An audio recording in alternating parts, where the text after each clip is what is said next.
Las fronteras ya no tienen que ver solo con la geografía y las políticas.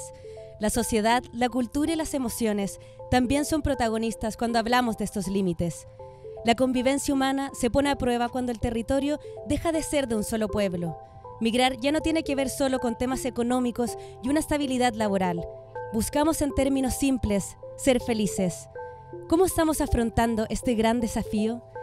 Invitamos al escenario al académico de la Escuela de Ingeniería y del Instituto de Ingeniería Biológica y Médica de la Universidad Católica de Chile, Daniel Hurtado.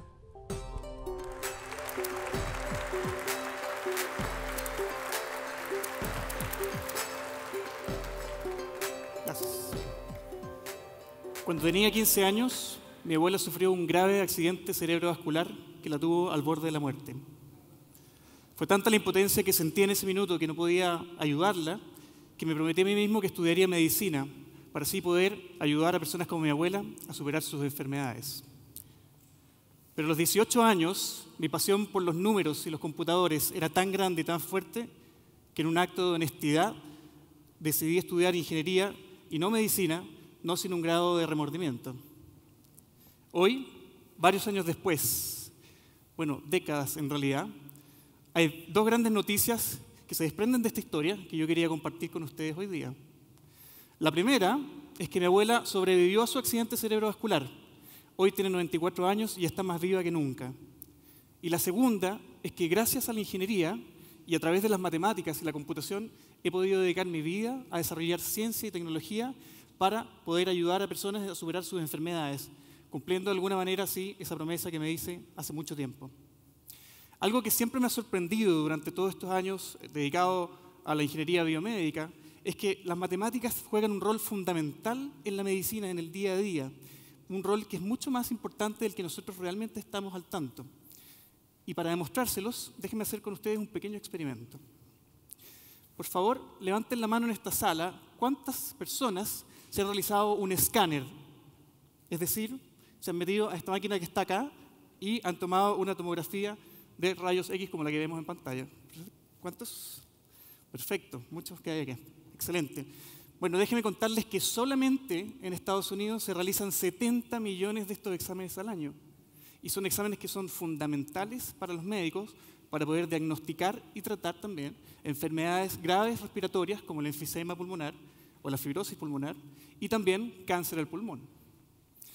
Perfecto. Entonces déjenme preguntarles ahora, ¿cuántos de ustedes sabían que para poder obtener cada una de estas imágenes es necesario resolver la siguiente ecuación matemática? 2 o 3 personas. Y ese es justamente mi punto. Las matemáticas están detrás de cada diagnóstico que se hace todos los días y tienen un rol fundamental. Sin embargo, muchas veces pasan desapercibida su importancia, incluso para los mismos médicos. Lo cierto es que hoy estamos en un punto de inflexión en esta conversación entre las matemáticas, la computación y la medicina. Puntualmente, los computadores están ayudando a mejorar los diagnósticos, a hacer una medicina más personalizada y a través de simulaciones nos permiten mejorar también dispositivos médicos que ayudan a que la medicina de hoy sea cada vez mejor. Esta área en donde la matemática y la computación apoyan a la medicina es lo que nosotros conocemos como la medicina computacional. Pero para contarles un poco más y para entender cómo llegamos a este maravilloso minuto de la medicina, déjenme contarles cómo llegamos hasta acá. La medicina, desde siempre y a través de la fisiología, ha buscado el generar modelos para poder comprender el cuerpo humano. Un buen punto de partida es el post-renacimiento, con el físico y matemático Giovanni Borelli, quien en esa época utilizaba como un modelo teórico los dibujos. Borelli, a través de los dibujos, quiere entonces estudiar el movimiento del cuerpo humano y el movimiento de los animales. Y para eso entonces idealiza el cuerpo humano, el sistema músculo-esquelético, en función de barras y poleas que representan huesos y músculos, que hacen entonces que una persona pueda moverse. Borelli entonces utiliza como modelo nuevamente el dibujo, pero el dibujo tiene el problema de que es muy cualitativo y por lo tanto permite explicar de manera muy general, pero no en algo más específico. Quizás 2 de los científicos más influyentes en la modelación matemática actual son Isaac Newton y Gottfried Leibniz. A partir de sus leyes, Newton logra formalizar el concepto de fuerza y el concepto de interacción entre cuerpos, así como también logra relacionar las fuerzas aplicadas en un cuerpo con el movimiento de este, a partir de su famosa ley fuerza es igual a masa por aceleración. En forma independiente pero paralela a Newton, Leibniz desarrolla el concepto de la derivada, es decir, de la tasa instantánea en tiempo, y con eso entonces da nacida a lo que hoy se conoce como el cálculo infinitesimal, que es el lenguaje matemático que se usa hasta el día de hoy para hacer modelaciones matemáticas en grandes computadores. Sentadas entonces las bases para la matemática y para la física de ese tiempo, faltaban meterse mucho más en la parte médica y entender cómo funcionaba entonces ahora el cuerpo humano. Un gran exponente, una persona que se dedicó mucho a eso, fue el investigador Luigi Galvani. La historia cuenta que Galvani se encontraba disectando el cuerpo de una rana cuando de repente pasa a llevar con su bisturí y genera con un gancho de cobre un circuito que hace una descarga en la columna de esa rana y hace que las patas entonces se contraigan. Con esto Galvani descubre la bioelectricidad y fue un descubrimiento fundamental para poder entender que los músculos del cuerpo de los animales y de los humanos están contraídos solamente porque pasa un impulso eléctrico a través de ellos. Con eso entonces Galvani sienta un precedente dentro de la historia y podemos entender mucho mejor cómo se comporta el cuerpo humano. La propagación eléctrica en el cuerpo humano y en las células se torna en algo tan importante que dos grandes investigadores, Alan Hodgkin y Andrew Huxley, se dedican a estudiar entonces cómo los impulsos eléctricos viajan a través de células nerviosas. En el año 1952, ellos estudian en un axón gigante de un calamar cómo esa propagación eléctrica ocurría y cómo ese voltaje iba moviéndose de un lado hacia otro. Su descubrimiento fue tan importante que en el año 1963 ellos reciben el Premio Nobel de Medicina por sentar las bases fisiológicas de cómo ocurre esta propagación. Una contribución fundamental de Hodgkin y Huxley, además, es que en base a estas observaciones, ellos proponen una ecuación matemática que permite modelar el impulso eléctrico propagándose a lo largo de las células nerviosas. Es aquí entonces donde entramos en el corazón. El corazón también está formado por células que se activan eléctricamente y que en base a esa activación eléctrica, como había descubierto Galvani hace tiempo, producen esta contracción, tal como la que podemos ver en este video que está acá. Ahora bien, con las ecuaciones del tipo de Hodgkin y Huxley, esta célula puede ser modelada matemáticamente y yo puedo entender cómo su comportamiento eléctrico gatilla esa contracción. Lo interesante es que en el corazón hay distintos tipos de células. La más importante es esta, las células musculares cardíacas. Pero no hay solo una, sino que existen muchas células que están conectadas entre ellas y que necesitan constantemente comunicarse para poder generar este impulso eléctrico en todo el corazón. Y de hecho en el corazón hay 3.000 millones de células musculares cardíacas. Entonces cada una responde a su propia ecuación y además tiene que comunicarse con otra. Se imaginarán entonces el tremendo problema matemático y la gran complejidad que tenemos para poder resolverlo. 3.000 millones de ecuaciones durante varios milisegundos para solamente poder simular un latido del corazón. Fue justamente esta complejidad matemática computacional la que previno estos modelos de ser mucho más populares durante el siglo XX. Coincidentemente con la generación de los modelos de electrofisiología, nace la computación digital, con el primer computador ENIAC de la Universidad de Pensilvania en el año 1945. El ENIAC era capaz de procesar 500 operaciones del tipo de suma, resta, multiplicación y división por segundo.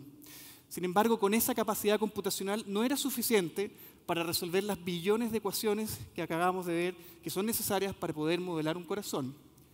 Sin embargo, la computación ha avanzado a pasos agigantados. Y hoy en día, 70 años después, contamos con supercomputadores como el Summit, que es capaz de procesar 200 petaflops, es decir, 200 por 10 elevado a la 15 operaciones del tipo suma, resta, multiplicación y división por segundo. Es recién aquí, con esta capacidad computacional establecida el año pasado, que los modelos complejos del corazón son posibles de ser resueltos en tiempo real. Y es entonces cuando se abren todas las posibilidades de ocupar ese modelo para la medicina.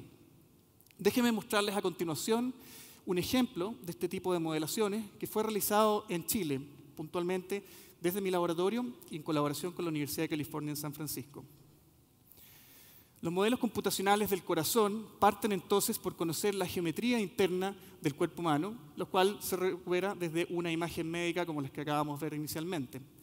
Esa imagen médica me permite ver cómo están todos los órganos colocados y también me permite poder definir cuál es la geometría del corazón, por ejemplo, a partir de una resonancia magnética cardiovascular.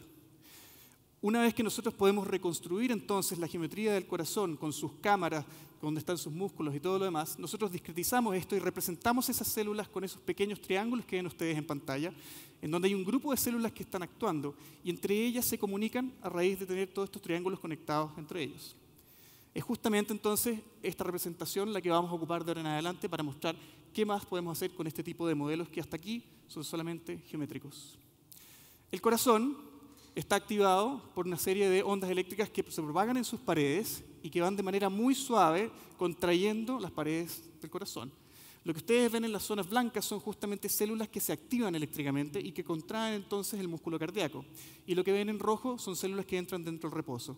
Esta propagación de ondas se hace de manera muy suave y eso es fundamental para el funcionamiento cardíaco. Eso significa que el corazón se va contrayendo desde abajo hacia arriba y va empujando la sangre que entra dentro del sistema circulatorio y que entrega oxígeno a todo el resto del cuerpo. Como comprenderán, este patrón de propagación de ondas es muy importante para la vida humana. Sin embargo, la pregunta entonces ahora surge es, ¿qué entonces es una enfermedad del corazón? ¿Qué puede producir dentro de esta actividad eléctrica? Y eso es justamente lo que les voy a mostrar a continuación. Producto de una isquemia, de algún infarto o incluso de un shock que uno sufra eléctrico, ¿no es cierto? El corazón puede entrar dentro de un patrón de activaciones que es completamente desordenado. Lo que vemos acá entonces son una serie de espirales que se producen en este caso patológico dentro del corazón. Esas espirales han sido descritas por los mismos médicos como un saco de una bolsa de gusanos que está tratando de coordinarse pero que no puede. El problema con esa descoordinación es que el corazón no es capaz entonces de bombear sangre al sistema circulatorio y es ahí en donde empieza el problema. Esto es lo que conocemos como una fibrilación, que luego pasa a una arritmia y finalmente, si no es tratada, termina en un paro cardíaco. La pregunta es, ¿podemos usar entonces estos modelos para no solamente entender el funcionamiento normal y el patológico, sino también para poder desarrollar terapias o dispositivos médicos que pueden ayudar al corazón a restituir su función cardíaca? Y la respuesta es que sí. A continuación les voy a mostrar entonces una simulación de cómo un desfibrilador, que es un dispositivo que inyecta una corriente eléctrica muy alta, a altos voltajes, puede resetear las células cardíacas y con esto dejar el corazón quieto y volver a comenzar. Entonces el desfibrilador, de nuevo, inyecta una gran corriente a partir de voltajes dentro del corazón y hace que todas las células se activen y vuelvan al reposo de manera más sincronizada. Y luego de eso, entonces, el sistema del corazón puede volver a gatillar sus ondas eléctricas que vuelven a esta normalidad, a esta contracción mucho más sincronizada y mucho más fisiológica. La pregunta entonces acá es qué se puede hacer con este tipo de modelos. No solamente podemos ver esta realidad, sino que ustedes podrían, por ejemplo, ocupar este tipo de herramientas computacionales para diseñar mejores desfibriladores. Por ejemplo, la energía actual de un desfibrilador es tan alta que los impactos que pegan no solamente afectan al corazón, sino que afectan el cuerpo completo. Y una línea de investigación muy fuerte es cómo hacer desfibriladores de baja energía, cosa de poder de manera óptima poner la justa y necesaria energía dentro del corazón, pero que no afecte al resto del cuerpo. Habiendo visto estas simulaciones, la pregunta que queda entonces es ¿hacia dónde vamos en medicina computacional?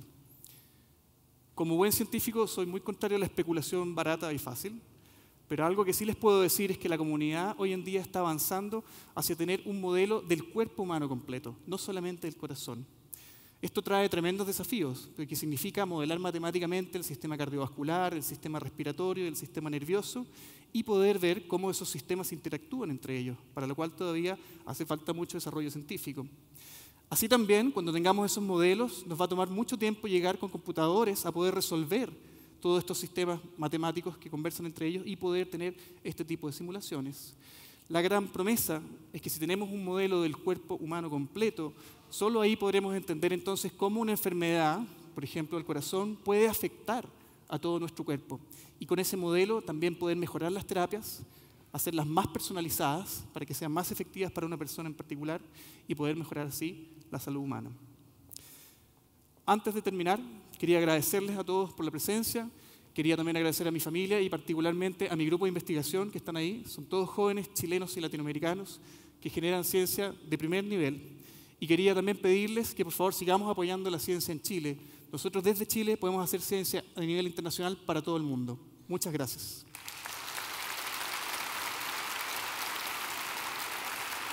Gracias.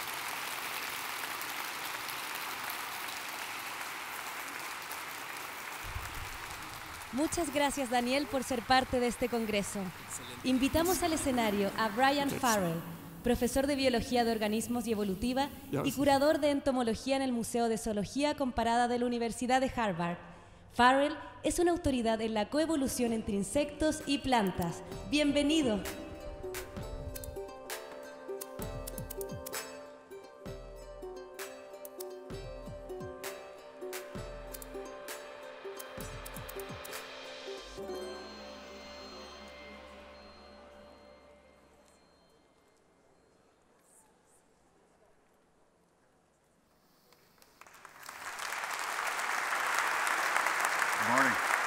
Buenos días. Buenos días, es muy bueno estar aquí de nuevo. Di una charla el año pasado aquí y Guido Gerardi me llamó 10 días atrás para venir a dar otra charla, así que estoy encantado. Y me escuché sobre el tema de este congreso, es que qué especie nos gustaría ser. Soy un biólogo de la evolución, así que voy a usar eso como mi título y haré mi charla sobre esto. La especie es Homo sapiens y pues es como una ironía. Significa que el humano que sabe, pero si hay algo que las tres áreas de investigación de cómo el mundo funciona, religión, ciencia, si hay algo que están de acuerdo es que no sabemos o sabemos nada. Las maneras de Dios son misteriosas. En ciencia nunca podemos demostrar algo. En arte es la mentira que revela la verdad, quizás. Así que es algo irónico que nos llamamos Homo sapiens.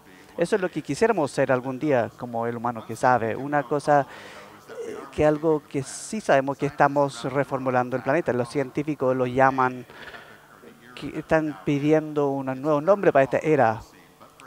Actualmente se llama como Holoceno, pero quizás debiera conocerse como Antropoceno. Ciertamente, si podemos volver del futuro al pasado, podemos reconocer quién estuvo aquí, porque pueden ver los niveles elevados de radiación en los suelos y detectar todos los plásticos y ver que la especie más abundante del planeta son los pollos, porque están por todos lados. Así que es una característica muy característico de esta época. Ahora hay una conversación que apareció 3 años atrás en la internet, en este foro de ciencia, y hizo esta pregunta: si desapareciéramos, ¿qué especie vendría? Y es una forma de hacer esta pregunta, de hacernos esta pregunta, de qué especie quisiéramos ser. Quizás no son primates, quizás podremos adivinar viendo qué especies han estado por mucho tiempo, por la mayor cantidad de tiempo, de forma estable, han sobrevivido catástrofes y enfermedades, y por supuesto, todo eso en el público quizás sepan que estos son insectos. Insectos como estas hormigas han estado en simbiosis estable por 15 millones de años. Básicamente viven a partir de reciclar un recurso renovable, hojas, lo alimentan a un hongo en el suelo y cuidan del hongo con bacterias que son antibióticos que albergan en lugares en su esqueleto exterior. Así que saben cómo coexistir con los hongos. Pero no es la comunidad más antigua. Esto sería incluso aquí en Chile.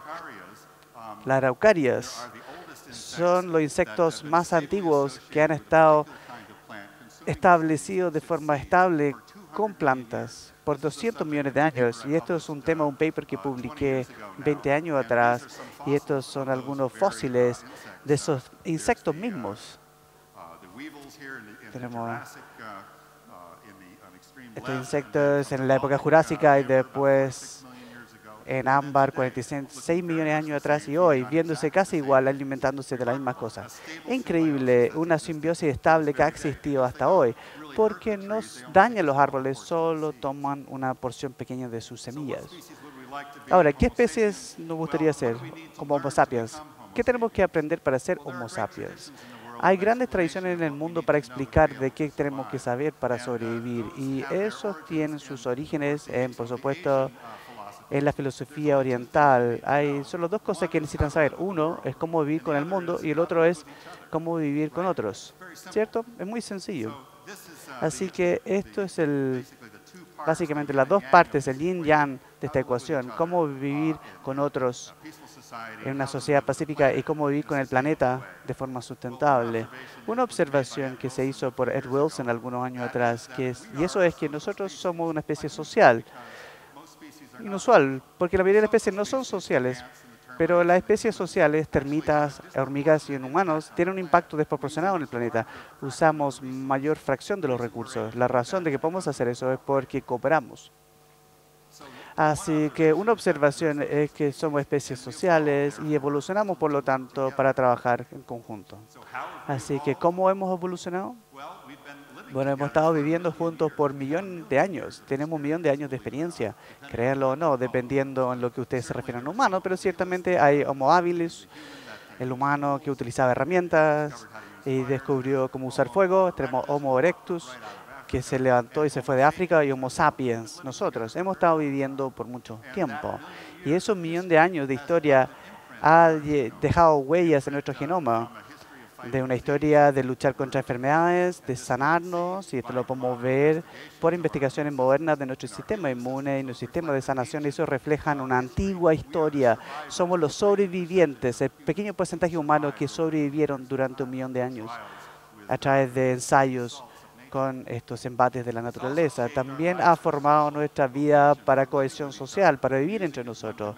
Música es una dimensión de eso, sirve para unirnos en sociedad, de unirnos bajo la misma emoción, ya sea es protegernos contra otra tribu o para migrar a otro lugar buscando recursos, o solo para unirnos, para reproducirnos o lo que sea. Música es una señal acústica que sirve por 1.000.000 de años ya, a través de la evolución humana. Así que el punto principal es que la historia de la evolución ha moldeado y ha sido moldeado por nuestras interacciones con el ambiente, como también con nosotros. Y estas fuerzas han dejado una huella en nosotros que es casi imposible de entender. Nos gusta pensar en nuestra cultura, pero en verdad nuestra cultura, que tenemos la mente y la forma en que pensamos sobre nosotros, es una cultura de 5 minutos. Ha sido moldeado por 1.000.000 de años de experiencias, de todas las formas sutiles que podemos leer nuestras emociones a través de nuestros rasgos faciales, nuestro lenguaje corporal, todas estas cosas sutiles y que no estamos conscientes de, realmente revelan esta evolución social que ha ocurrido a través de muchos años. Así que hay buenas noticias. Estamos aprendiendo. Como Nick Kristof, las cosas están mejorando. La mortalidad infantil está a la baja, hay mayores niveles de alfabetismo. Todos los años son mejores que el anterior, si miden estas cosas, que son importantes para nosotros. Esas son las buenas noticias. Steve Pinker dice que la violencia está a la baja, su último naturaleza y el actual. Y por cualquier medida en el mundo, la violencia humana, violencia interpersonal, también está a la baja y la expectativa de vida está al alza. También nuestro entendimiento ha incrementado durante los últimos 10 años. Este artículo se publicó 10 años atrás. Resulta que nuestra salud depende de nuestras conexiones. Esto no es como una cosa buena social para apaciguar las fricciones. Es crítico para nuestra salud. Así que este es una meta-análisis de una serie de estudios realizados en la Universidad de California, en el hospital de ahí. Lo que hicieron es que abordaron el fenómeno que se sabía por 20 o 30 años, y eso es que humanos e individuos que son pacientes en hospitales en condiciones críticas tienen una vida limitada. Aquellos que son visitados por amigos y familias les va mucho mejor, tienen mejor pronóstico que individuales similares que están solos, que están aislados socialmente. Lo que estos médicos hicieron es que fueron ahí y evaluaron los individuos en cuanto a su conexión social y tomaron muestras sanguíneas. Y lo que descubrieron es que, de hecho, aquellos individuos que están conectados socialmente tenían otro patrón de expresión genética relacionado directamente a su salud, comparado con aquellos que están aislados socialmente. Los individuos quienes están conectados tenían su sistema inmune, sus genes de inmune al alza y de inflamación a la baja, y era la inversa con aquellos que estaban aislados. Así que hay un impacto genético que pueden tomar una muestra y medir y ver el impacto en un humano en cuanto, de acuerdo a su corrección social. Expresiones de cuidado crean expresiones de distintas expresiones genéticas. Sabemos ahora sobre la biología del amor, que realmente son lo que es ser humano, es estar conectado con otros, porque somos una especie social en nuestro corazón y hemos sido así por millones de años. Y todo lo que hacemos refleja ese tipo de historia, la huella de la evolución sobre nuestro genoma y nosotros mismos y nuestras conductas. Eso es realmente lo que significa ser humano, es amar. Y no es sorpresa que esas expresiones de cuidado y de amor tienen un efecto medible en nuestra salud también. Y todas las religiones y filosofías concuerdan sobre la importancia de estas tres cosas que reflejan esto, de estar juntos, de ser social, de trabajar hacia un bien común, de buscar algo que es mayor que nosotros y de apreciar de lo que tenemos. Así que es sociabilidad y buscar algo más, y gratitud son los elementos claves de toda la filosofía mundial que yo conozco.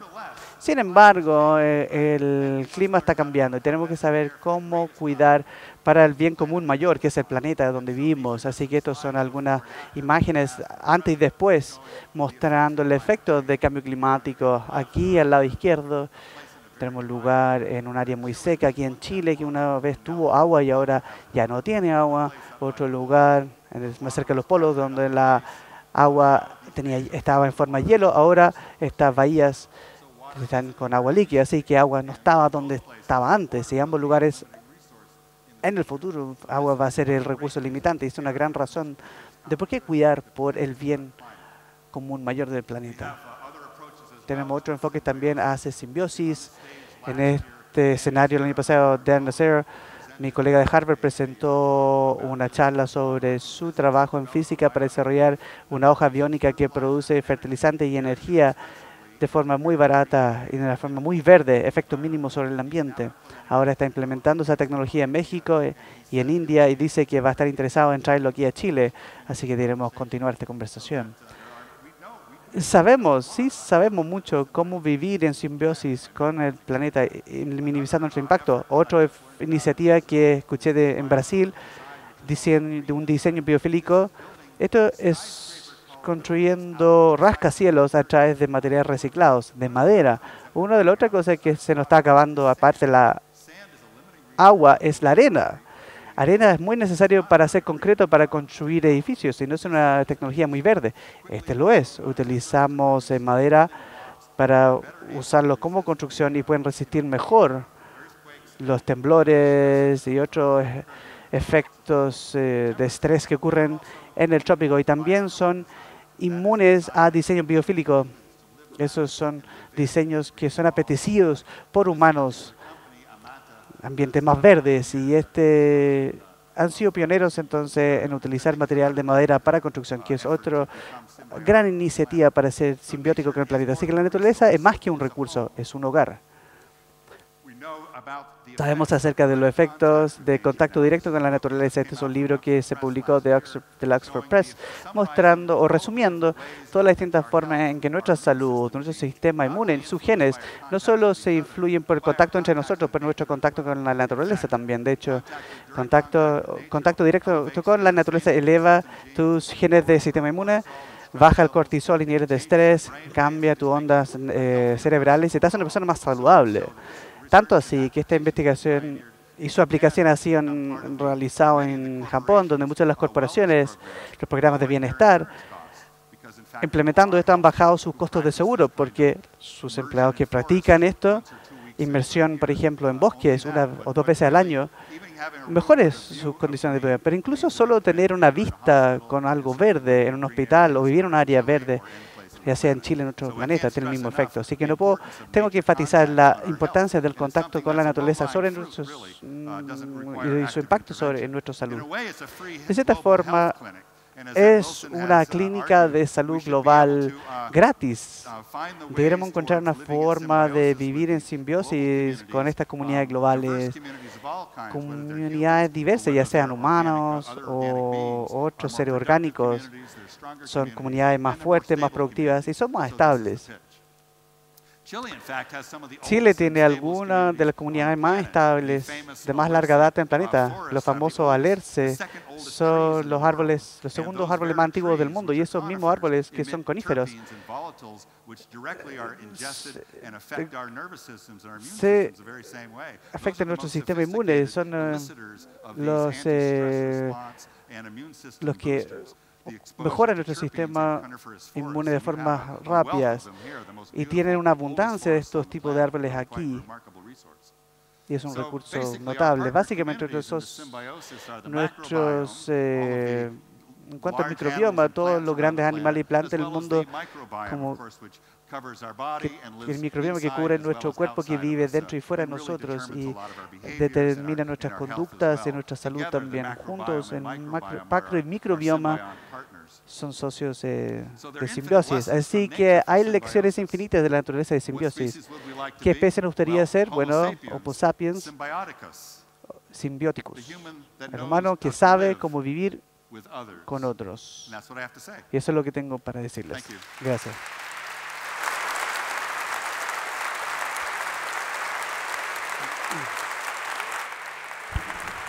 Agradecemos la presencia de Brian en este encuentro científico. Para continuar, recibimos a Anna Narboni, doctora de la Universidad Brown en Providence, profesora John F. Ha escrito más de 14 libros y actualmente es miembro de consejos editoriales de más de una docena de revistas científicas. Bienvenida.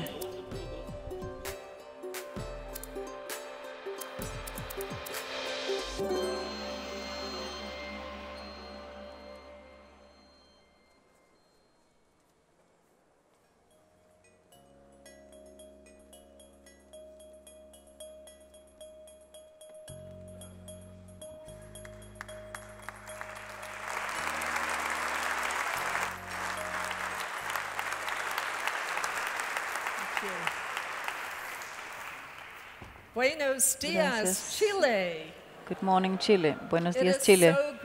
Es tan maravilloso estar aquí. Estoy tan agradecida por este honor fantástico y para la posibilidad de estar hablándoles a ustedes hoy día sobre un tema que realmente me encanta, y eso es las superredes. Yo les voy a llevar a un viaje en términos de la investigación que estamos haciendo, y espero que les pueda inspirar, quizás para colaboraciones, nuevas amistades, etcétera. Quizás se pueden preguntar qué son las superredes. Superredes o supernetworks son redes de redes. Y todos somos partes de las superredes. Por ejemplo, las superredes están subyacentes a nuestras economías y sociedades. Lo puedo mencionar. ¿Cómo llegaron aquí hoy día? ¿Qué forma de transporte usaron? ¿Cómo se van al trabajo y de vuelta? ¿Cómo se van de vuelta a la casa? Hay muchas opciones que puedes hacer, pero los tipos de opciones que tomas como individuo no te afecta solamente a ti, pero también a otros. Por lo tanto, estamos en una era de superredes, no solamente las redes de transporte son superredes, pero también las cadenas de suministro, que son usadas para la producción de cualquier producto en el mundo. Y habrá proveedores en ciertas partes del mundo, que habrá fabricantes que usan los suministros para input en los procesos de producción, y hay varios modos de transporte, que sea por barco o transporte aéreo, en la forma en que los productos son transportados por el mundo a mí y ustedes como consumidores. Para algunos de los más jóvenes en el público, su red favorita podría ser una red social, podría ser una red física con comunicación de cara a cara, o comunicación virtual, como por ejemplo Facebook o Twitter. Pero en estas redes hay diferentes cosas que flotan, que fluyen. Cuando hablamos de las redes de transporte, tenemos un flujo de vehículos. Cuando hablamos de cadenas de suministro, tenemos productos que fluyen de diferentes orígenes a diferentes destinos. Cuando tenemos redes de social, tenemos comunicación que fluye ida y vuelta. También, lo que es muy importante en nuestra economía global, son las redes financieras. En el 2008 y el 2009 sufrimos un colapso muy importante financiero en los Estados Unidos que tuvo implicancias en la Tierra, en el planeta. Es muy importante para nosotros modelar estos complejos sistemas porque algo podría ocurrir en Chile y esto podría propagar en forma global. Es muy importante, por lo tanto, también dependemos completamente de nuestra red energética para energía eléctrica, energía renovable y también tuberías y cañares. Y estos sistemas de redes hay energía que fluye, petróleo o electrones, y probablemente el red por excelencia es el Internet. Con el Internet está abajo, yo estoy segura que hayan sufrido de esto y sufren siempre, porque el Internet está relacionado y interconectado con las otras redes y otros sistemas. Cuando el Internet está bajo, eso afecta nuestras redes de energía y transporte y también las redes financieras. Por lo tanto, es muy importante para nosotros poder modelar estos sistemas complejos de redes y las relaciones entre ellas. Aquí últimamente he hecho mucho trabajo sobre las cadenas de suministro porque son fascinantes y también hay mucha discusión en el mundo en términos de políticas. Probablemente escuchan hablar de tarifas, de cuotas. ¿Qué ocurre cuando hay una tarifa que se impone sobre un cierto producto? ¿Qué va a hacer esto al flujo de productos? ¿Qué hará en términos de precios? Pero hay muchos diferentes tomadores de decisiones en las cadenas de suministro. No hay un controlador central. Hay fabricantes que lidian con los retailers, con los proveedores de transporte, de flete, y para que estas redes de cadena de suministro funcionen, debe haber una comunicación y coordinación mientras fluyen los productos y también los pagos correctos en términos de precios, etcétera. Entonces, aquí pueden elegir su producto favorito, sea su teléfono, su Android, la moda.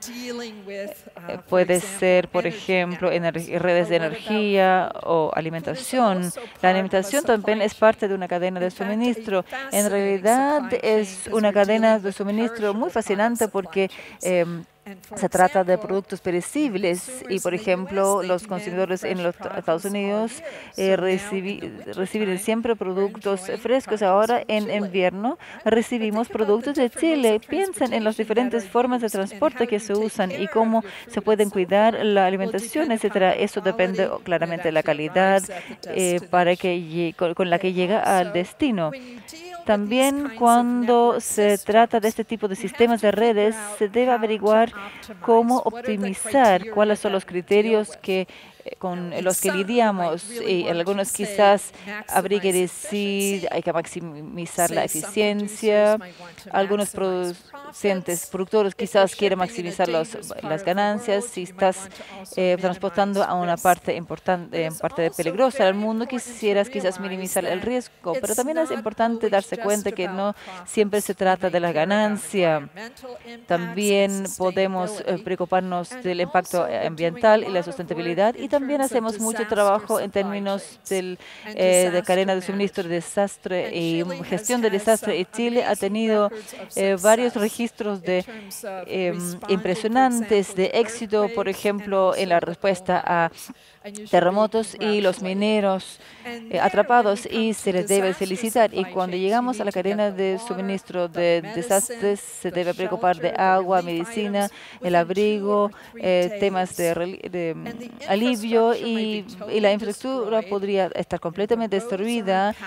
Los caminos no se pueden usar, hay baja de comunicación, quizás no puede haber comunicación. Por lo tanto, es muy importante poder diseñar redes robustos de cadena de suministro para poder responder en caso de desastres. Y tiempo claramente es un componente crítico.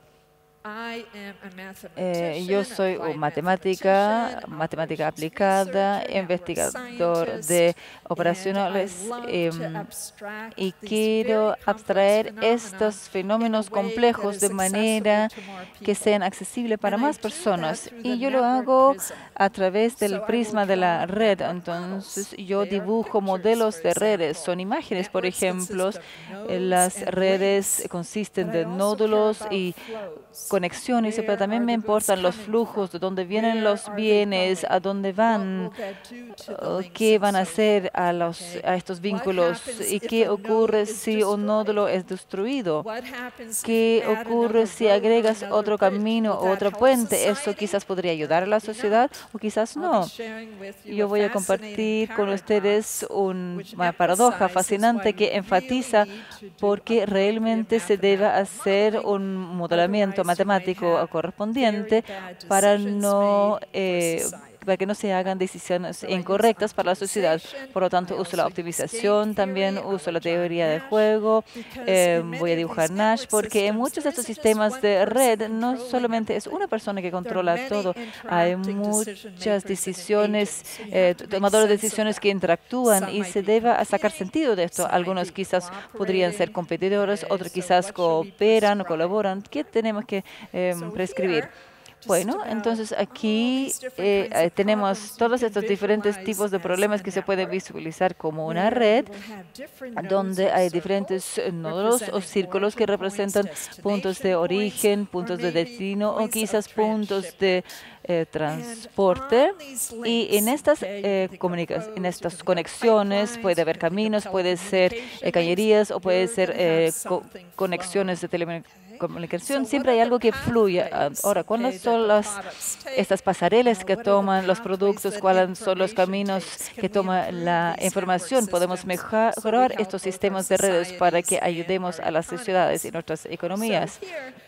Bueno, aquí entonces tenemos un ejemplo de una cadena de suministro, una super red de transporte donde se producen aquí hay diferentes sitios de producción y centros de producción donde los productos son seleccionados y preparados para transporte a los consumidores en el mundo. Pero estas redes de cadena de suministro dependen de la infraestructura de transporte, también dependen de las redes financieras y a través del Internet se puede obtener información y se intercambia la información y a veces esa información es una asimetría, que es otro tema fascinante en sí.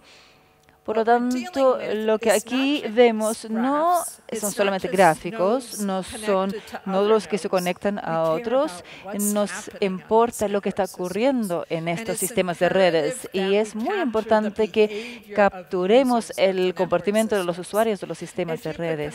Si puedes controlar la red, quizás puedes minimizar el costo total a la sociedad y satisfacer la demanda, pero probablemente no tomaste la misma ruta para llegar aquí, quizás la ruta que tomó su vecino, que probablemente tomas otro camino al trabajo o quizás otra forma de transporte que su vecino o su hijo o hija.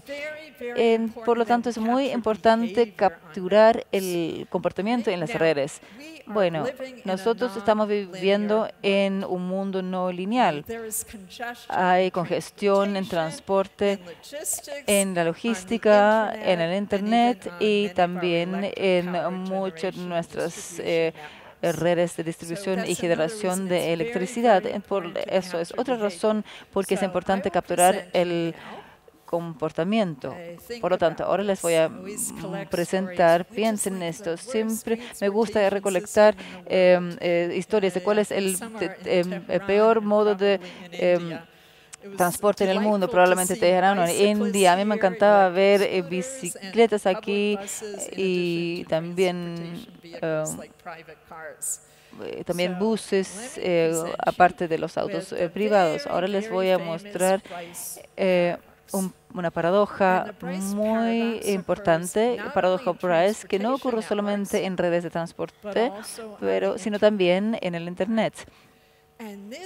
Y esto tiene que ver con el comportamiento de optimización de los usuarios. Cada uno de ustedes trata de determinar la mejor ruta para llegar al trabajo o para ir al congreso futuro hoy día. Aquí digamos que comencemos con el nódulo de origen 1 y tratas de llegar al destino 4. Hay dos opciones que pueden tomar los viajeros. Pueden tomar camino 1, que son los caminos A y C. Pueden tomar camino 2, que consiste de conexiones B y D. Digamos que la demanda de viajeros es 6 vehículos por unidad de tiempo y asumimos que estamos hablando de usuarios racionales. Entonces se trata de llegar al trabajo lo más rápido posible o a este congreso futuro. Si toma camino 1, vas a tener 10 AFE, donde FA es el volumen del tráfico. La comunicación C va a ser FC más 50 y al mismo tiempo puede también el reverso por el camino 2. Entonces, porque la estructura del costo en camino 1 y en 2, los viajeros van a distribuirse para que haya 3 vehículos por unidad de tiempo en camino 1 y camino 2 y el tiempo de viaje va a ser 83 minutos si vas por camino 1 o 2. Todo el mundo llega salvo y sano al trabajo, nadie se pierde en el tráfico, entonces nadie tiene ningún incentivo para cambiar. Hay una optimización de usuario. Esto es un ejemplo de una red descentralizada. Ahora, vamos a suponer que estás pensando en mejorar la red para todo el mundo. Por lo tanto, agreguemos otro camino que representamos como una conexión, digamos, conexión E va de 2 a 3 y al hacer esto se ha creado otro camino para todos los viajeros. Camino B3 va de A, E y D. El costo es el volumen de tráfico en esta conexión más 10.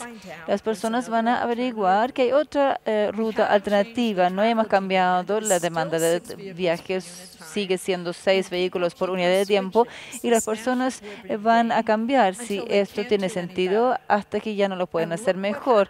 Ahora veamos qué ocurre. Antes tomaba 83 minutos para los viajeros para llegar al trabajo y ahora les has dado otra opción, una alternativa y el tiempo de viaje sube para todo el mundo. Vas a tener 2 vehículos por unidad de tiempo en el camino P1, 2 en P3 y 2 usando el mismo segundo camino. Algunos van de 6, 2 más 2 más 2 es 6, pero es peor para todo el mundo en la red. Antes tomaba 83 minutos y ahora toma 92 minutos, sin un cambio en la demanda. Por lo tanto, esta paradoja Bryce famoso enfatiza que se debe siempre capturar el comportamiento de los usuarios de la red, porque podrías quizás agregar comunicaciones pensando que va a mejorar todo para la sociedad, pero en realidad se hace peor. Bueno, que podría pasar. ¿Quién es este profesor Bryce?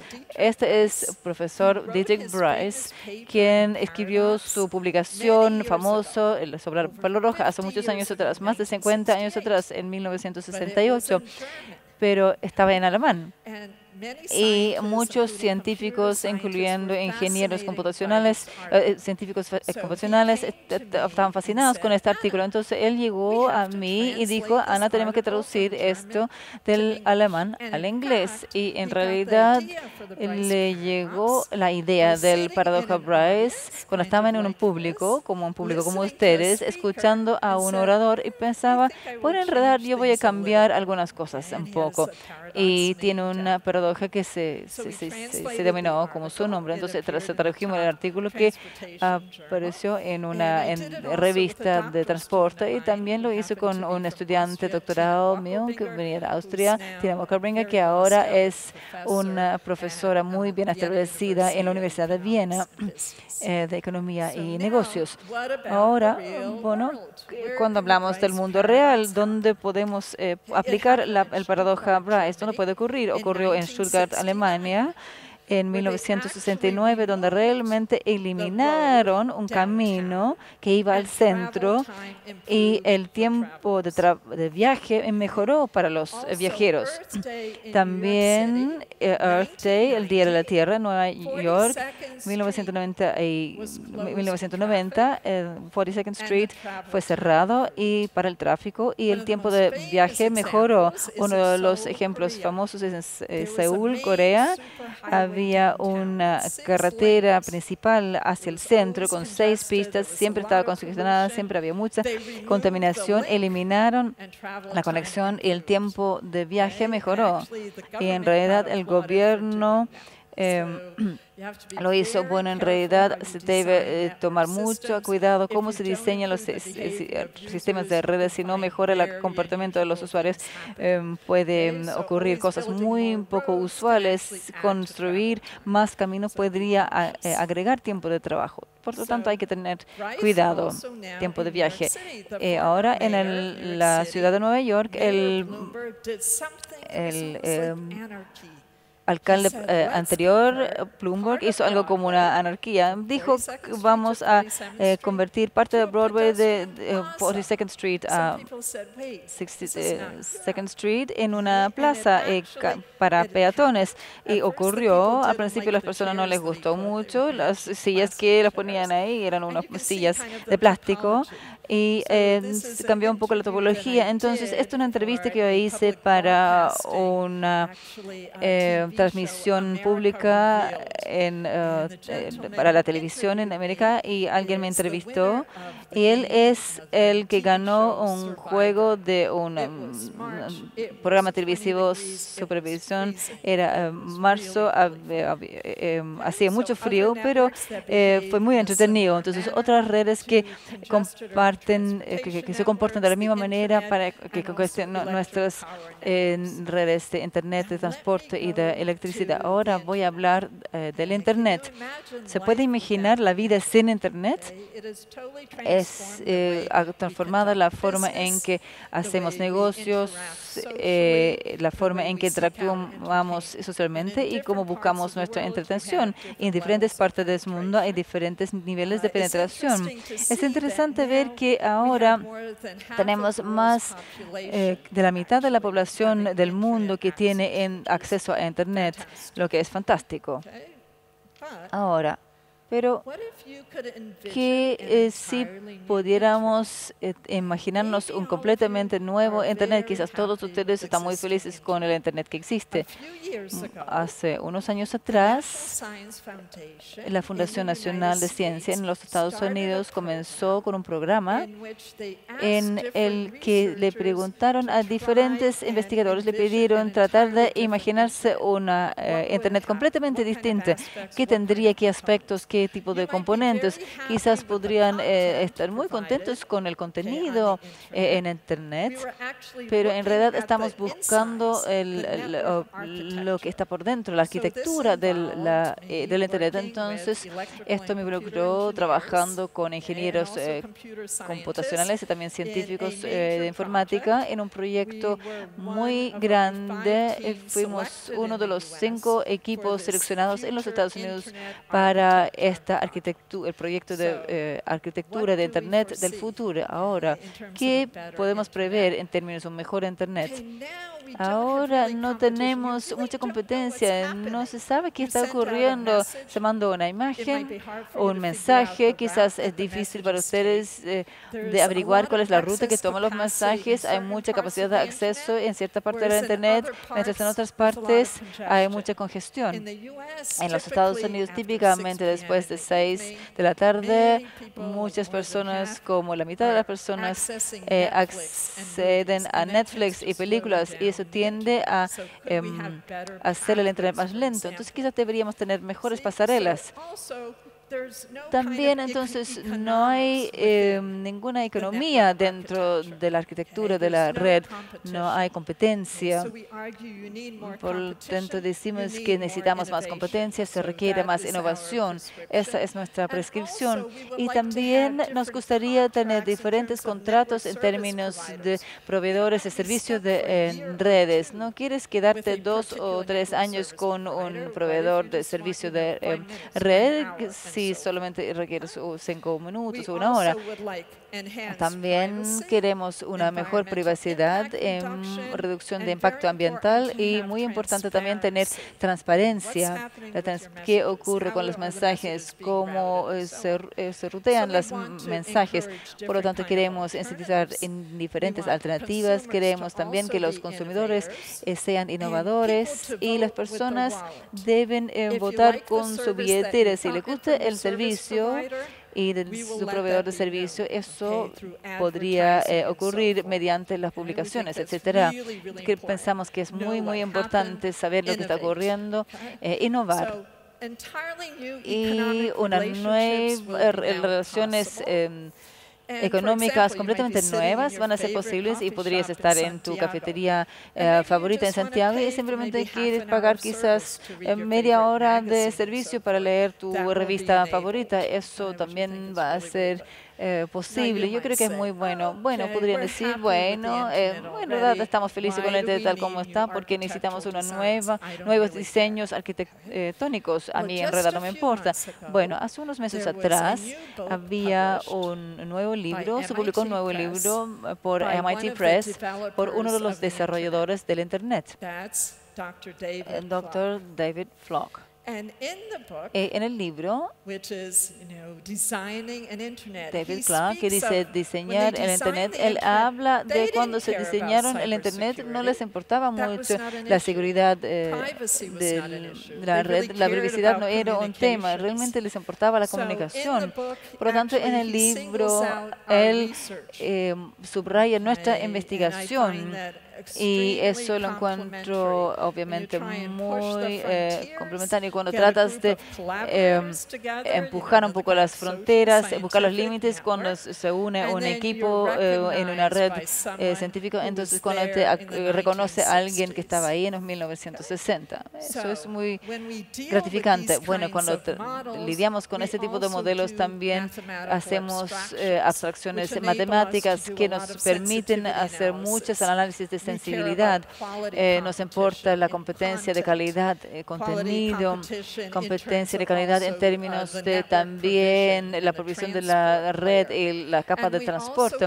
Y también nos importan los diferentes precios, porque para permitir la transparencia de todo este tipo de innovaciones, las personas tienen que recibir su pago, su remuneración, productores, etcétera. Se deben conocer los precios, los niveles y también la calidad. Entonces, las redes te pueden llevar a un viaje maravilloso de transporte, logística y cadenas de suministro hacia, imaginándose un nuevo tipo de Internet. Yo creo que es el área más fascinante en que puedes trabajar y es extremadamente multidisciplinario, lo que es muy maravilloso. Bueno, aquí, si tienen una posibilidad y tienen interés, en el 2001 yo establecí el Centro Virtual para las Superredes en la Universidad de Eisenberg de Gestión en Massachusetts y tenemos colaboradores y centros asociados de todo el mundo, no de Chile todavía. Hay muchas presentaciones, charlas, publicaciones, videos, etcétera. Entonces yo les invito a visitar. Y muchas gracias por la atención. Thank you for your attention.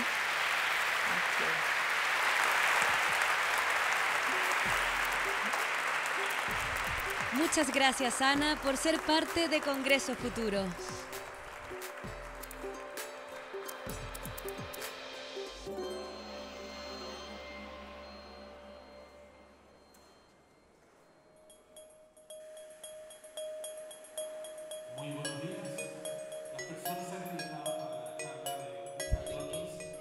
Es el turno de Robert Sutor, doctor en matemáticas y vicepresidente de estrategia y ecosistema en IBM. Es además líder innovador y tecnólogo con sólida experiencia en computación cuántica, inteligencia artificial, análisis y ciencia de datos, entre muchas otras disciplinas. Bienvenido.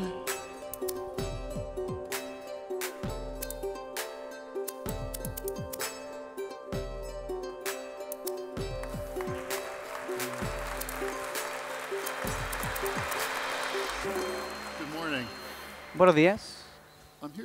Estoy aquí para hablar sobre computación cuántica.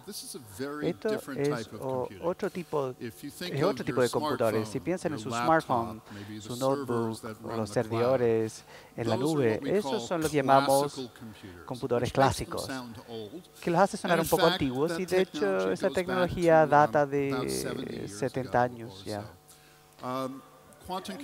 Computación cuántica ha estado en las noticias recientemente. La gente está esperando que va a ser capaz de hacer cosas maravillosas, y de hecho ha avanzado mucho en pocos años. Así que quiero darles una actualización de la computación cuántica, contarles un poco sobre cómo funciona, hablar sobre algunos de los casos de uso y después contarles sobre el momento, quién está utilizando esto y en qué lo están usando. Así que voy a comenzar con un problema sencillo primero. Ahora tengo la suerte de poder hablar en la mañana. Esta es la molécula de cafeína. Hay buena chance que muchos de ustedes han tenido muchas moléculas de cafeína ya esta mañana en sus cafés o en su té. No es una molécula muy grande, como ven. Solo tiene 90 electrones. Pero voy a hacer una pregunta sencilla, que es, si yo tomo esta molécula y lo simulo en un computador, no una aproximación, lo simulo de forma precisa en un computador, ¿cuánta información hay ahí?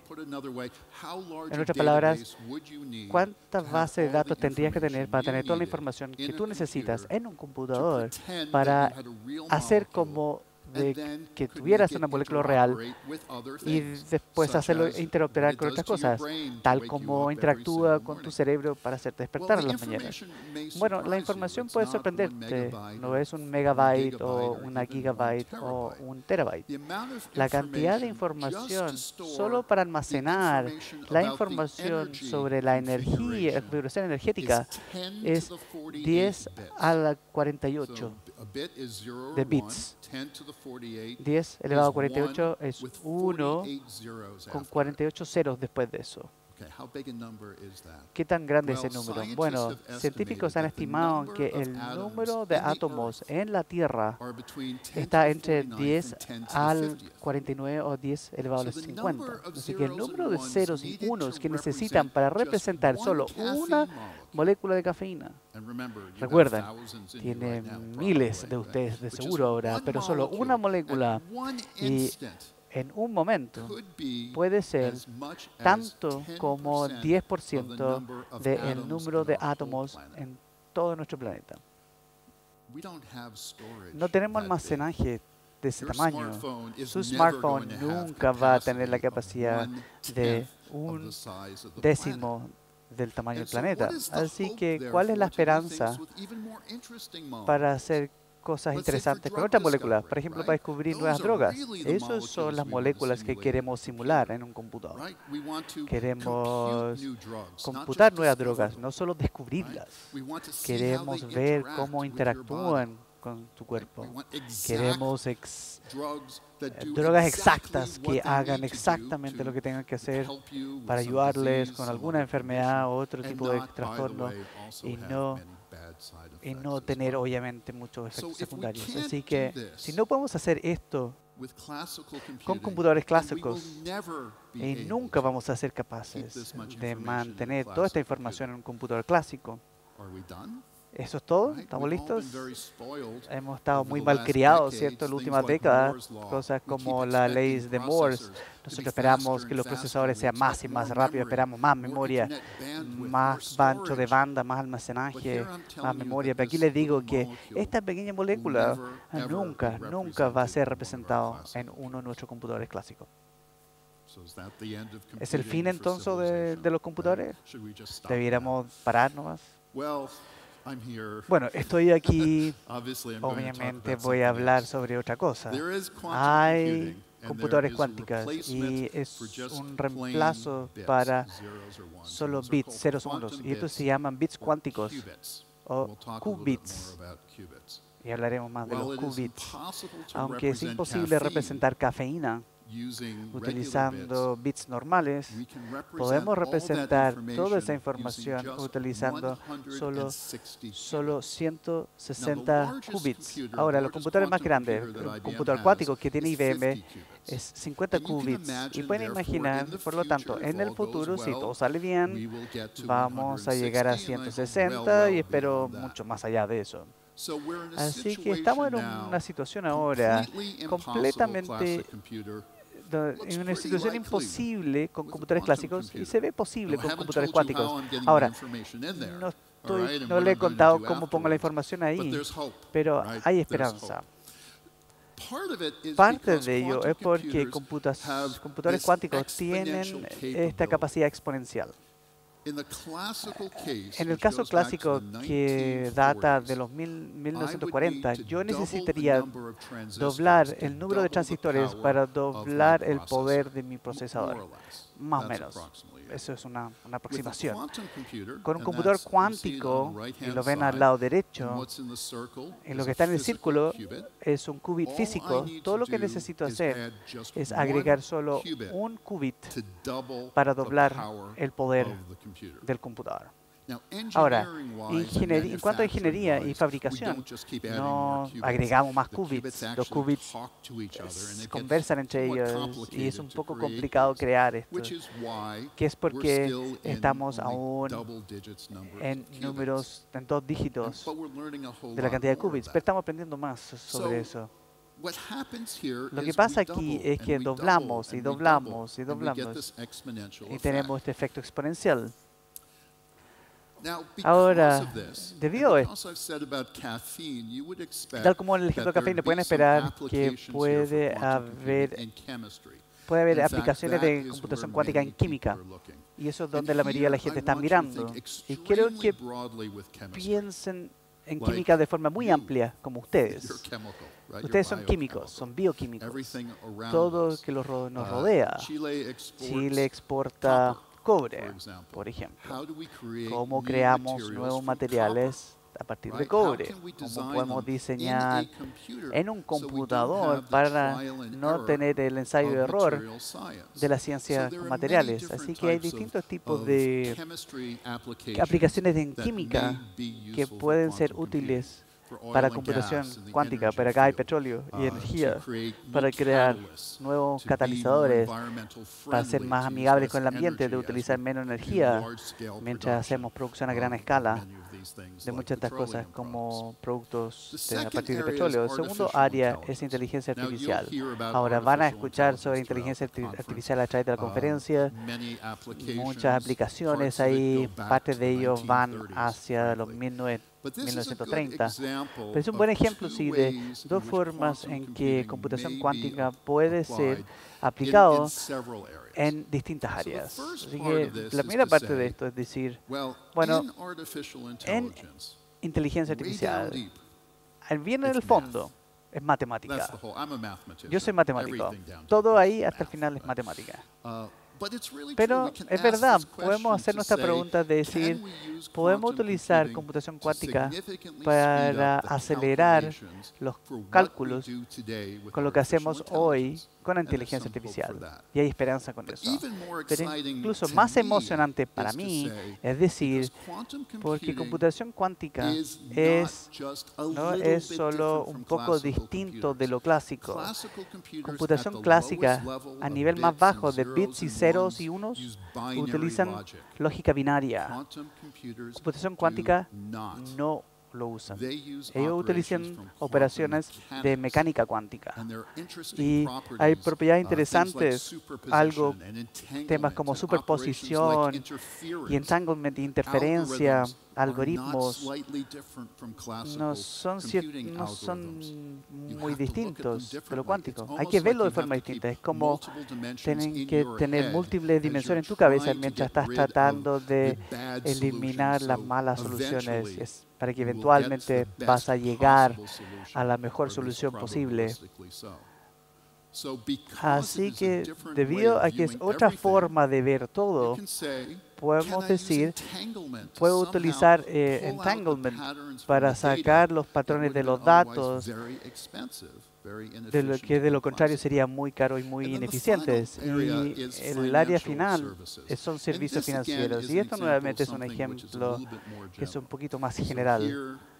Aquí pueden imaginar bancos internacionales, casas de inversión o posiblemente sus propias inversiones aquí. Podemos hacer un mejor trabajo de evaluar el riesgo en estos portfolios en un mundo cambiante donde distintas cosas dependen e impactan entre ellos. Podemos hacer un mejor trabajo de modelar este mundo mucho más eficientemente con menos muestras y encontrar esos eventos extraños, digamos, esos eventos climáticos que pueden influenciar el riesgo a distintos tipos de negocios. Así que verán que computación cuántica con esto, y si piensan en otras industrias, puede ser muy aplicable en distintas áreas. Ahora digo puede, porque probablemente va a ser 2 a 4 años más antes nuestras máquinas tengan suficiente poder para decir, aquí un computador cuántico es mucho más rápido de lo que podemos hacer hoy.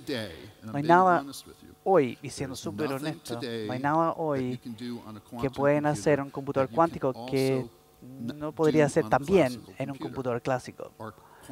Nuestros computadores cuánticos no tienen el poder suficiente hoy, pero lo estamos haciendo más poderoso. Y estamos prediciendo en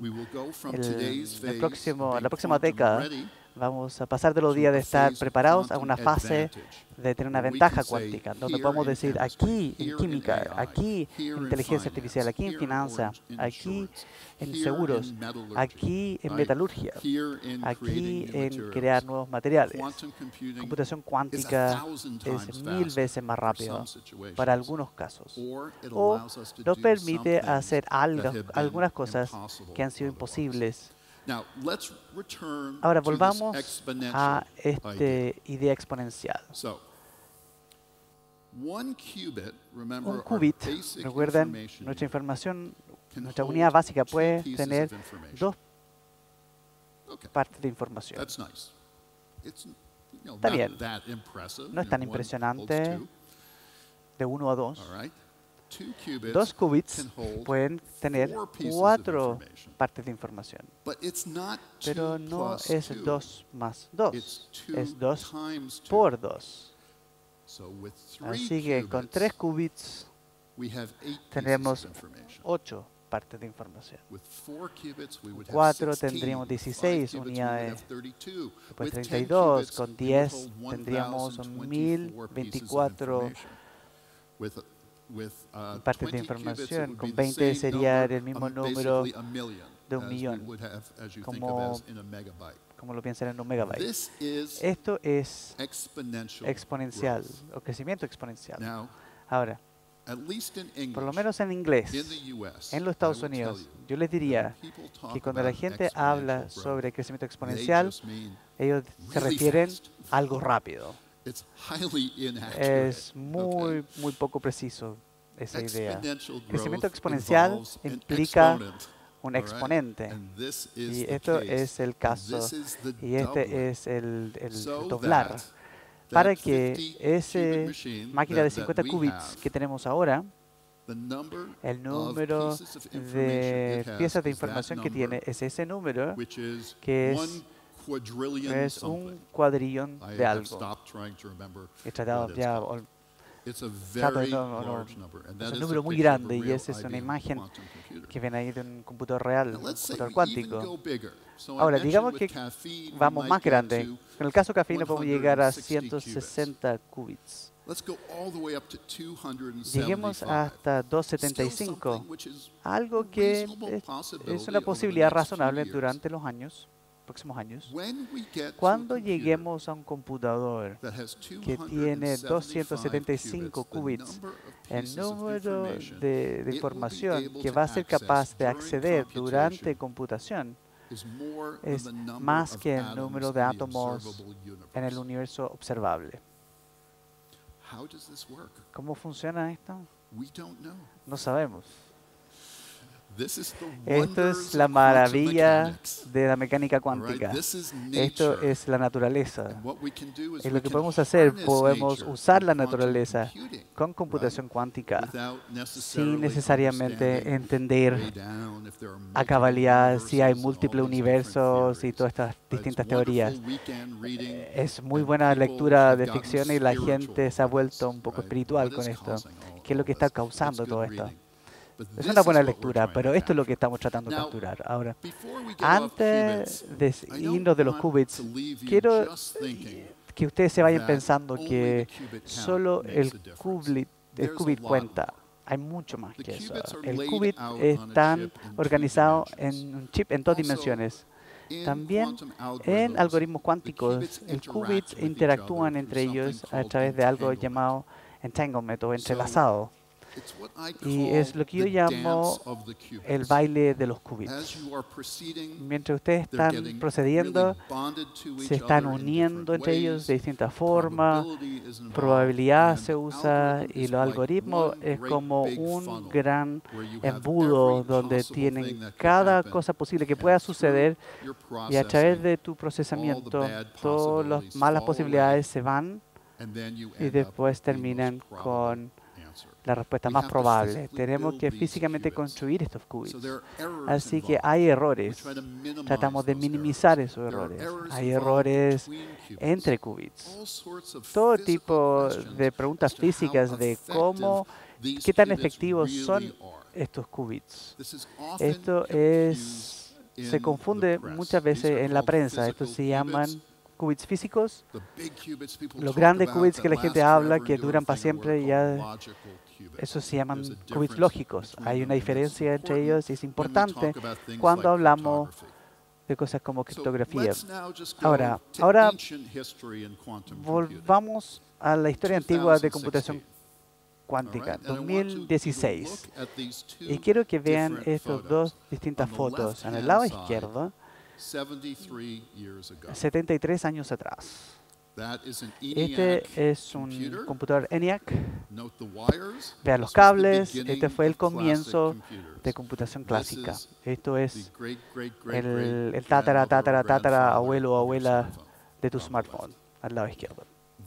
Ese es lo que es como se ve un computador cuántico de IBM en 2016. Pudimos estabilizar suficiente para hacerlo disponible en la nube. ¿Quién iba a preocuparse de esto cuando lo hicimos?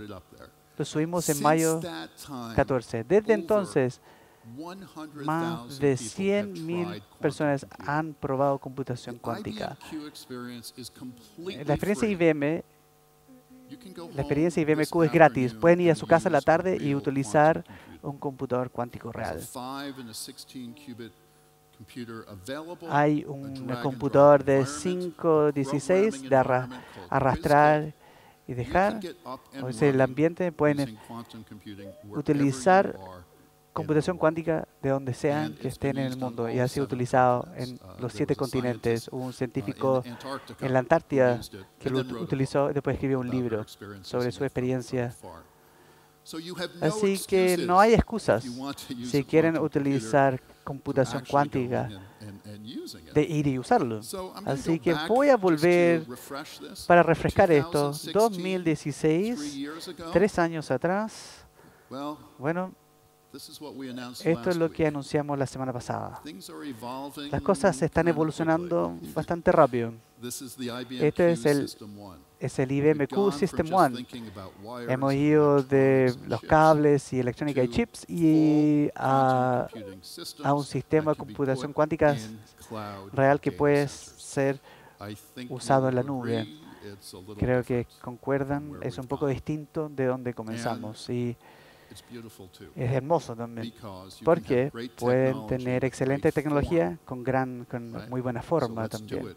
Hagámoslo. Estamos inventando un nuevo tipo de computación, así que vamos a poner lo mejor posible en 2019 y más allá en su hardware, su tecnología, en su software, como también en el diseño.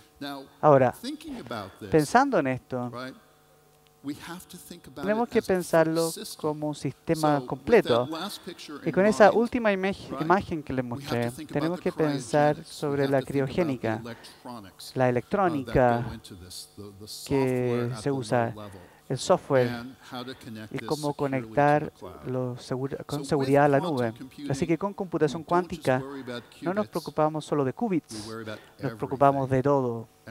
Y tenemos esta tremenda libertad de hacerlo bien, sin estar restringido por la forma que hacíamos antes. Mucha gente en el mundo está utilizándolo hoy.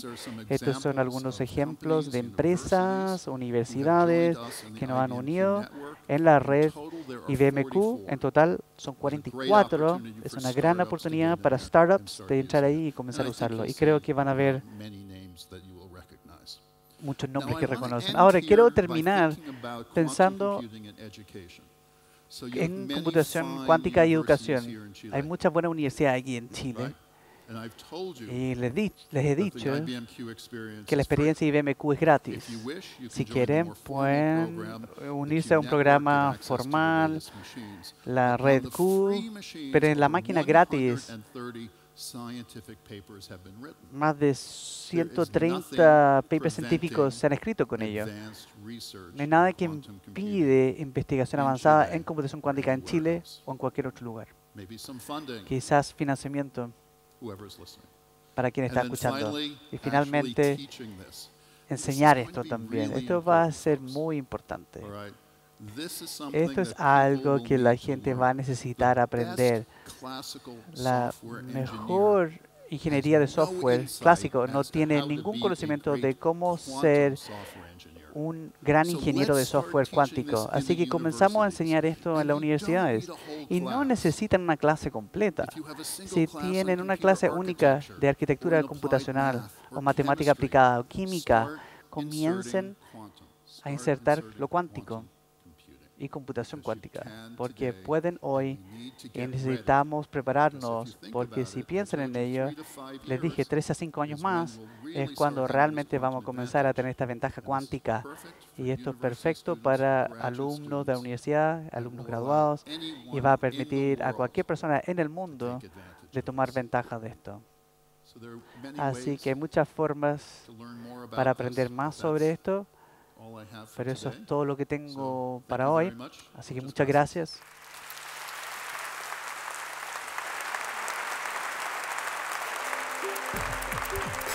Muchas gracias, Robert, Ana, Brian y Daniel, por ser parte de este gran encuentro científico.